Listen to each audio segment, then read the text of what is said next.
Did you know that the ancient Romans, famous for their incredible engineering feats like the vast network of aqueducts and durable roads, as well as their epic conquests that built one of history's largest empires, also maintained a diet full of surprising secrets that fueled their daily lives and grand achievements?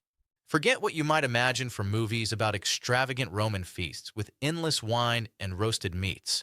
In reality, their everyday meals were often simple and practical, consisting mostly of grains, vegetables, and basic staples suited to the Mediterranean lifestyle. One of the most common and versatile ingredients in ancient Roman cuisine was garum, a pungent fermented fish sauce made from small fish like anchovies, which was drizzled into nearly every dish, from hearty stews and vegetables to even desserts, providing a powerful umami boost. This strong smelling condiment, crafted by layering fish entrails or whole fish with sea salt and allowing fermentation for weeks or months under the sun, function much like modern ketchup or soy sauce, elevating the flavor profile of ordinary foods with its salty, savory depth.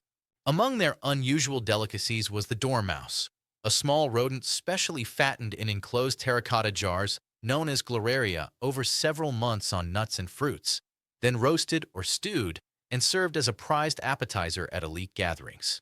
Romans went beyond local fare to savor exotic birds such as peacocks with their iridescent feathers, flamingos hunted from African wetlands, and even ostriches, all roasted whole to impress guests and display wealth and access to distant trade routes at opulent banquets. Olive oil stood out not merely as a cooking essential, but as the very foundation of the Roman diet, poured liberally over salads, breads, vegetables, and meats in every meal, and remarkably, it was also used extensively for personal hygiene like bathing and skincare routines.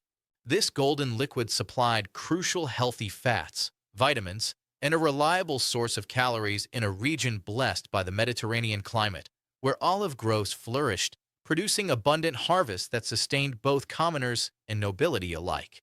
Curiously, the modern idea of a hearty breakfast to start the day did not exist for Romans. They generally skipped a morning meal, preferring to begin with just a light snack, if anything, as their eating habits revolved around later, more substantial repasts.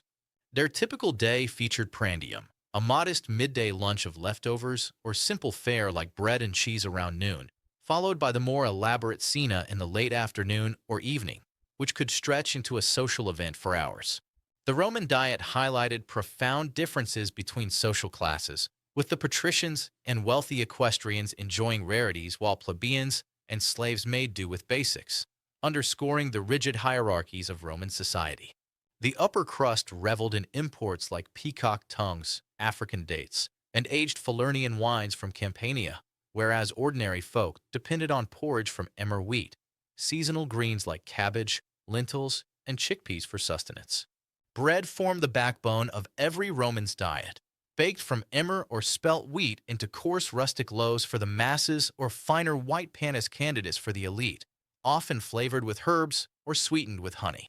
Even with an emphasis on wholesome whole grains, legumes, fruits, and vegetables that sound healthy today, ancient Romans grappled with specific health woes tied to their environment and innovations.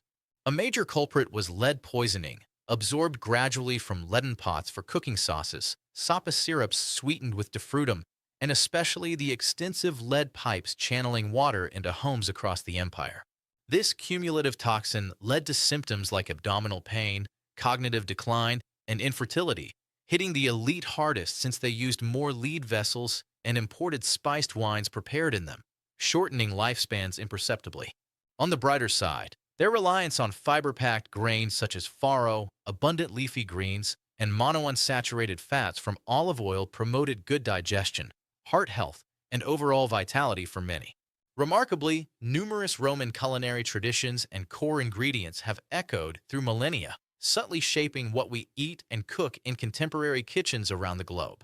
Techniques like fermenting sauces akin to garum live on in Worcestershire or fish sauces of Southeast Asia, while everyday use of herbs such as dill, mint, rue, and laser piscium spice, plus olive oil drizzles, remain staples in Italian and Mediterranean recipes.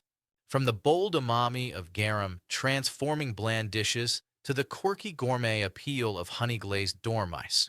The Roman table wove together survival foods, luxurious imports, and inventive flavors into a rich culinary narrative. Delving into their plates uncovers layers of their world. Trade networks bringing spices from India, agricultural prowess feeding millions, and engineering choices that brought both progress and peril to public health. By exploring these dietary revelations, we gain an intimate window into the routines, values, and vulnerabilities of the Romans, whose civilization laid foundational stones for Western culture. What hidden gems might lurk in other ancient cuisines, like those of the Egyptians, Greeks, or Mayans? Drop your thoughts and favorite historical food facts in the comments below.